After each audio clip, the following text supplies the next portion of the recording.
Un grupo de habitantes de la ciudad de Tebas iba en búsqueda de su rey Edipo. Cuando lo encontraron, le dieron noticias de las calamidades que éstos padecían. Ellos sufrían de hambruna y una peste que azotaba en la ciudad.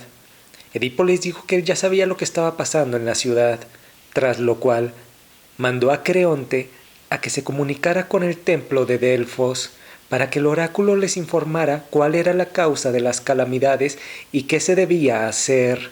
No tardó en llegar Creonte y le informó a Edipo y a los pobladores que Apolo se comunicó asegurando que se debía que hacer justicia con el asesinato de Layo. Ahora bien, Layo era el rey anterior a Edipo en Tebas, pero murió asesinado, supuestamente por unos ladrones, cuando el rey iba rumbo al oráculo para consultarlo. Edipo entonces se ofreció como detective para resolver el crimen no resuelto, no sin antes añadir que ya que él estaba a cargo del reino que le perteneció alguna vez a Layo, además de que la esposa de éste ahora era su mujer, investigaría el crimen como si se tratara del asesinato de su propio padre. Edipo envió 2 mensajeros con un famoso adivino llamado Tiresias para pedir consejo de él. Cuando dichos mensajeros llevan al adivino al palacio de Edipo, Tiresias se niega a hablar. Entonces Edipo lo reprende diciéndole que es por el bien de la ciudad, pues Apolo había dicho que las calamidades del reino se acabarían una vez fuera ajusticiado el crimen del anterior rey Layo. Pero aún así, el adivino se negaba. Edipo entonces le dice que la única razón de callar sería que él, Tiresias, hubiera cometido el crimen. Tiresias, acorralado, revela que en realidad había sido él, Edipo, el culpable. Edipo toma esta revelación como una injuria contra él y piensa que todo se trata de un complot de Creonte en contra suya, pues el adivino Tiresias era muy amigo de Creonte. Entonces Edipo sospechó que ellos se pusieron de acuerdo para difamarlo y destronarlo, y así que Creonte ocupara su lugar. Pero el adivino Tiresias le respondió que su único patrón era Apolo, ni Creonte ni nadie más. Antes de irse, el adivino le reveló a Edipo que quedaría ciego y sería un vagabundo pobre con bastón, exiliado. Cuando el adivino partió, Edipo salió de su palacio para encontrarse a Creonte y confrontarlo. Cuando lo encontró, lo acusó de realizar intrigas en su contra, pero Creonte negó todas esas conspiraciones de las cuales Edipo lo acusaba. Edipo insistió y lo condenó a muerte.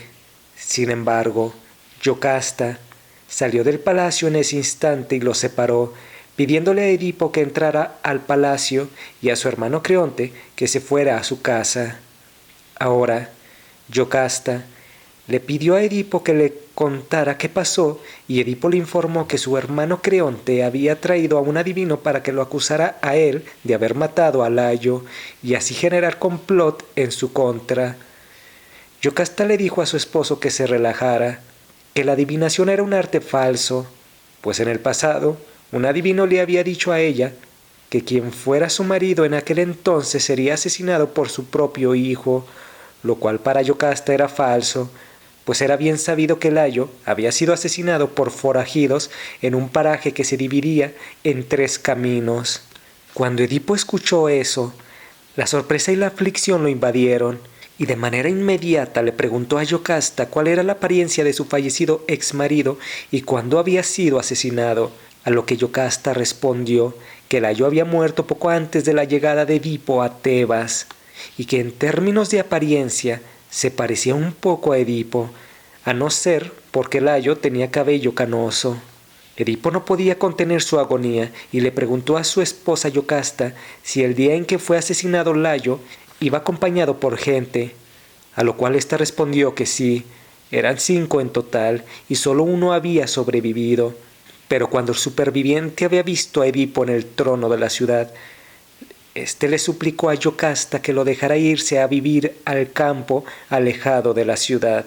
Edipo le pidió a Yocasta que tenía que ver a esa persona de manera urgente. Yocasta, al ver preocupado a Edipo, le preguntó que qué pasaba.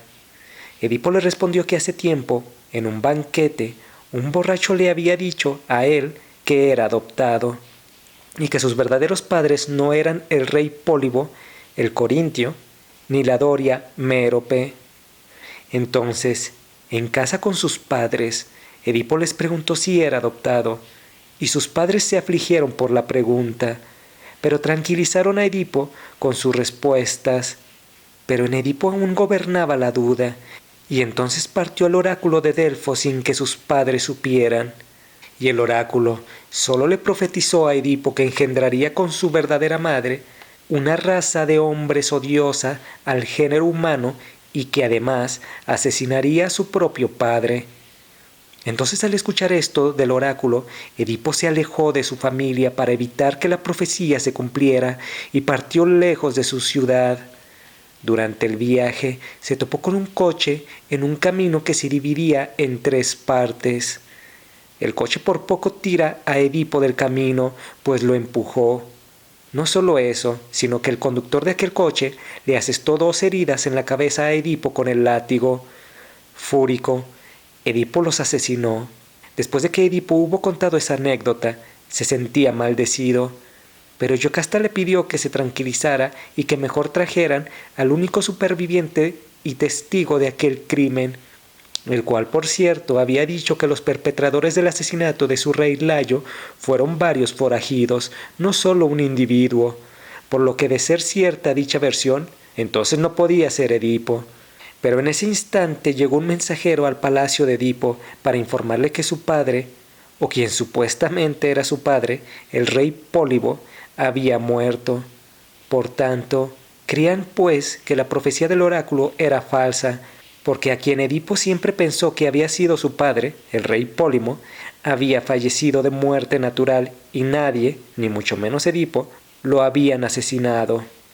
Entonces parecía que la profecía era falsa totalmente. Pero cuando el mensajero escuchó la profecía, confundido, le reveló a Edipo que Pólibo no fue su verdadero padre, pues el propio mensajero había sido quien llevó a Edipo, cuando era muy pequeño, a manos del rey Pólibo, quien lo adoptó como su verdadero hijo, pues le afligía el hecho de que no podía procrear. Ahora, el mensajero recibió a Edipo cuando era muy pequeño por parte de un criado del rey Layo, y ese criado era el mismo que a su vez había sobrevivido en el altercado que derivó en el asesinato de Layo. Fue entonces urgente para Edipo entrevistarse con dicho pastor superviviente, pero Yocasta ya había escuchado suficiente y afligida, violentamente se encerró en el palacio y no quiso salir de él. Edipo mandó a traer al pastor, y cuando 2 mensajeros se lo llevaron al palacio a Edipo, el pastor anciano se negó a hablar. Así que Edipo ordenó que le ataran los brazos y se dispusieran a lastimarlo si se negaba a hablar, tras lo cual no le quedó de otra opción y el anciano afirmó que efectivamente él lo había entregado al mensajero de Pólibo cuando era bebé, pero el niño a su vez, Yocasta, su esposa, se lo había dado al pastor anciano para que lo asesinara, pues funestos oráculos rodeaban al niño, los cuales dictaminaban que él asesinaría a sus propios padres. Pero el pastor le tuvo piedad al bebé, y en lugar de asesinarlo, lo envió al mensajero quien posteriormente lo llevaría al rey Pólibo. Fue así como Edipo se dio cuenta de la verdad. Yocasta, por otro lado, se ahorcó y se quitó la vida tras lo sucedido. Cuando Edipo encuentra el cadáver de su madre y esposa Yocasta, se destrozó sus propios ojos y con un alarido se lamentó diciendo que así ya no vería más los sufrimientos ni los crímenes que había padecido y prefería arrojarse en la oscuridad. Ahora, Creonte era el nuevo rey, pero sentía misericordia hacia Edipo, a pesar de la difamación que aquél le había hecho anteriormente. Edipo le pidió entonces a Creonte que le diera el exilio y le permitiera irse a vivir en las montañas, no sin antes despedirse de sus 2 queridas hijas.